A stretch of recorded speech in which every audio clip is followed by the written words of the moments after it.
Hey y'all, happy Monday. Speak now.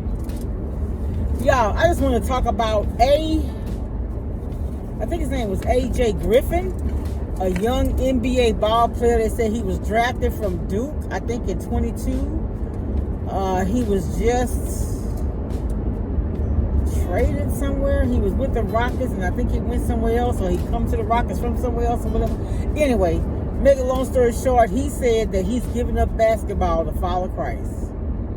Yep. And then they were talking about the other ball players that had done the same. And you know, I've talked about this time and time and time again. Excuse me. I was always my dream to be a college graduate. And, you know, I was a non-traditional student. I had kids.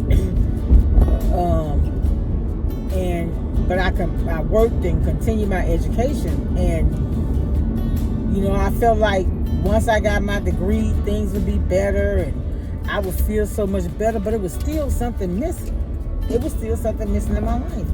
And I know, without a doubt, it was an intimate relationship with Christ. And that's why I'm telling y'all, the pastor, I went to one of my classmates. Y'all, I've had so many, not classmates, but one of my childhood friends I grew up with. She was older than me, but she passed. They had a funeral. He said, get busy living or get busy dying. And he was talking about how, you know, nothing takes the place of Christ in your life. It's like a missing piece. This is my analogy though. It's a missing piece, and I don't care what you try to put there, it's not going to be a perfect fit. Drugs, alcohol, sex addiction, food, a lot of things. That's what people fail to understand. All of us have some kind of habits. A lot of people with drugs and alcohol. Mine is food. I'm a foodie. Have been for a long, long time.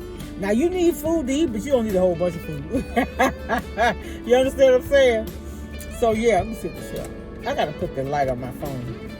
But, yeah. Hello? Come let us in. So, yeah, that's what he was saying.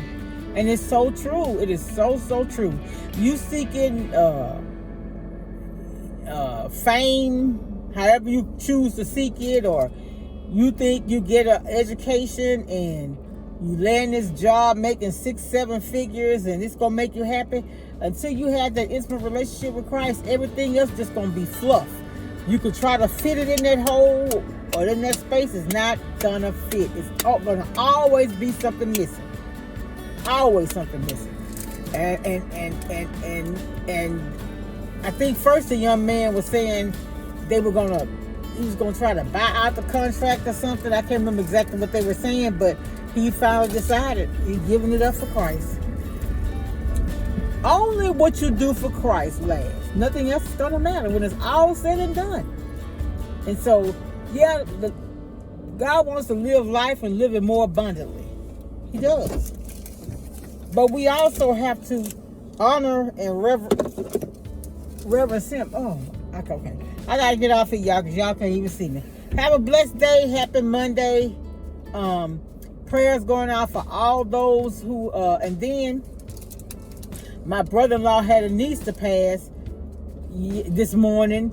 And then my friend called me, her niece's husband, late 20s. They've been married a year. He passed this morning. Y'all, I'm just telling you, just boom, boom, bam, bam, bam. You know, I talk about this. Y'all know, you can go in, but you know that movie, you know Life? You remember when Life, they play that music and people start disappearing? I swear.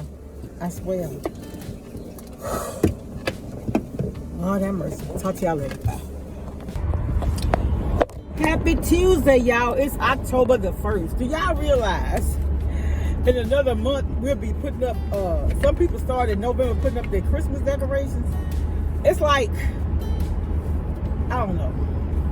The older I get, the more I value my time. That's why I don't have time for the foolishness. Can't deal with it. How's everybody doing? Welcome all my new subscribers.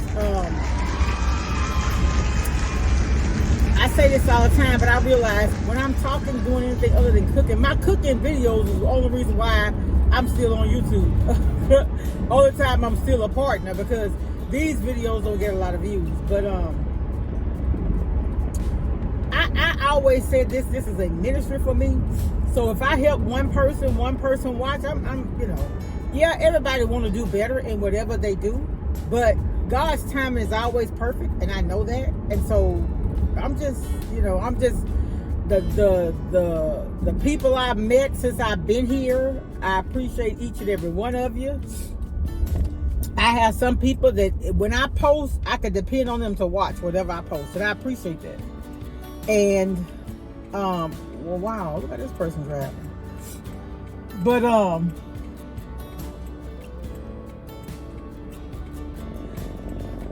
my prayers are going out for those affected by the storm, Helene, all those deaths, so much devastation. And I live in Louisiana, so I know about the storms. And I think it was Gustav. We went without power for maybe 3 days, and it was miserable, y'all, because it was.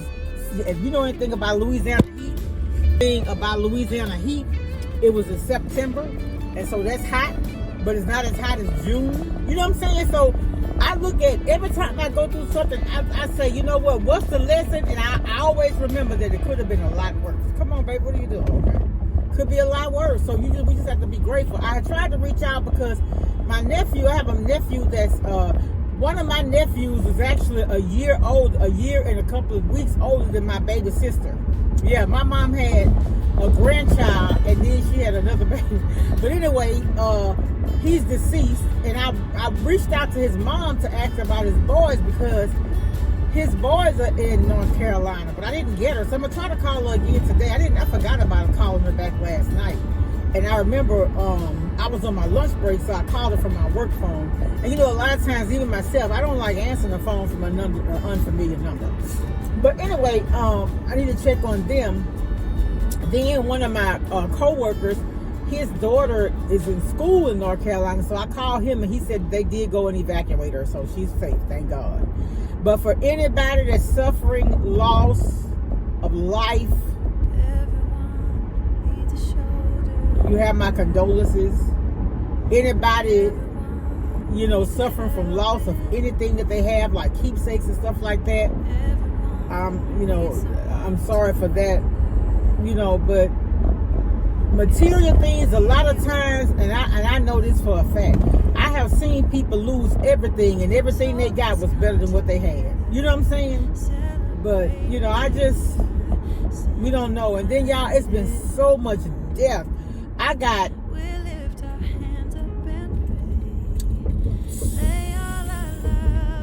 2 or 3 calls yesterday about death in my friends' families. I was like, oh my God.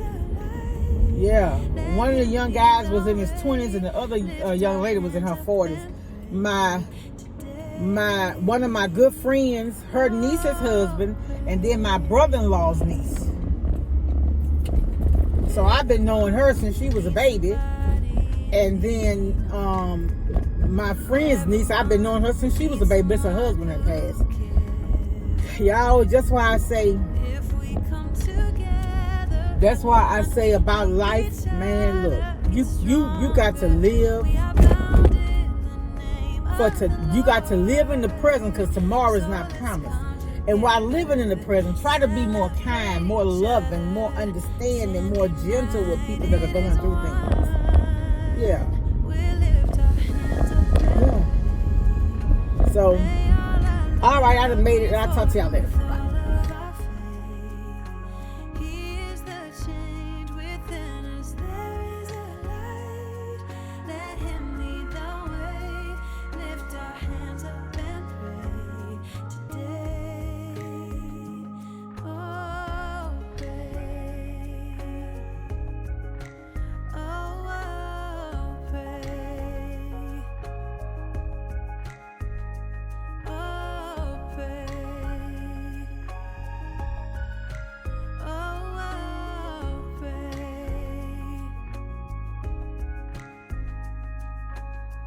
So let's come together. Yeah, let's come together. We lift our hands up and